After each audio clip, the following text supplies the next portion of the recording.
এই গান লৈ এই মন্ত্ৰ লৈ ভাৰতবৰ্ষখন স্বাধীন কৰিছিলে গান্ধীজীয়ে আৰু গান্ধীজীৰ নেতৃত্বত ব্ৰিটিছ সাম্ৰাজ্যবাদে হাঁহি হাঁহি আমাৰ দেশখন মুক্ত কৰিবলৈ বাধ্য হ'ল বিনা যুদ্ধে হয় মাৰিছোঁ বহুত মানুহ হত্যা হৈছে লুণ্ঠন হৈছিলে এটা আন্দোলন হ'লে হ'বই গতিকে এতিয়া আমি 15 মুক্তি যুঁজাৰ হিচাপে আমাৰ সেই ভাৱবিলাক নাইকিয়া হৈছে আমাক মাতে আজি জিলা কৰ্তৃপক্ষই আমাক মাতে আমি যাওঁ আৰু আমি বহি থাকোঁ আৰু আমি বহি থাকি তাত যিবিলাক কাৰবাৰ দেখিছোঁ আমি আমাৰ সঁচাকৈ দুখ লাগে বেজাৰ লাগে কালিলৈ এতিয়া আমাক নিমন্ত্ৰণ কৰিছে শ্বহীদ তৰ্পণ কৰিবলৈ গৈছে শ্বহীদ তৰ্পণ উঠি সেই অৱস্থা আজি শ্বহীদসকলক আমি স্মৰণ কৰিব লাগে ভাৰতৰ স্বাধীনতা আন্দোলনত যিসকলে প্ৰাণ আহুতি দিলে সেইসকলৰ কাৰণে আমি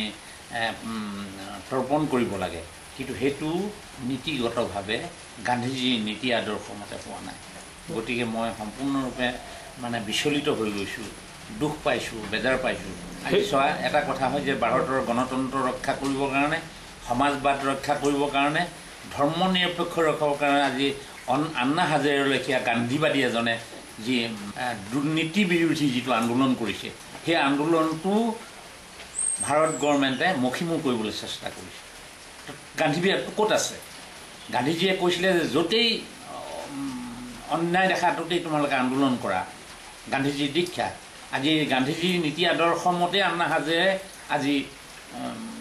দুৰ্নীতি বিৰোধী আন্দোলন আৰম্ভ কৰিছে আজি বাতৰি কাগজত পাইছোঁ দুৰ্নীতি বিৰোধী আৰম্ভ কৰিছে তেওঁ কৈছে যে তোমাক আমি ইয়াত জেগা নিদিওঁ ভাৰতৰ জনগণৰ